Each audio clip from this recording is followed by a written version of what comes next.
विधानसभा निवडणुकीच्या अनुषंगाने राजकीय नेत्यांच्या बैठका आणि दौरे तसेच मोर्चेबांधणीला सुरुवात झाली असून याच पार्श्वभूमीवर भंडारा जिल्ह्याच्या लाखनी तालुक्यातील राष्ट्रवादी काँग्रेसच्या तालुकाध्यक्षासह इतर कार्यकर्त्यांनी आमदार परिणय फुके यांच्या नेतृत्वात अजित पवार गटातील कार्यकर्त्यांनी नाराजी दर्शवत भारतीय जनता पक्षामध्ये प्रवेश केला आहे।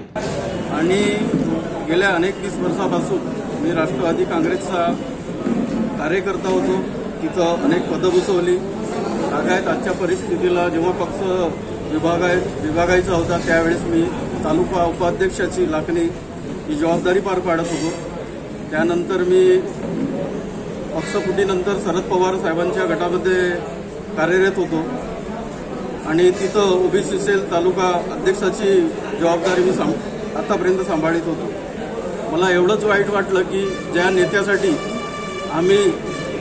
आमची जी निष्ठा होती, आम्ही ज्याला ते दैवत मानत होतो, त्यांची निष्ठाची डगमगली आणि आमचं मन कुठंतरी कलुषित झालं आणि ते आपल्या निष्ठेला कुठंतरी त्याला न्याय देऊ शकले नाही।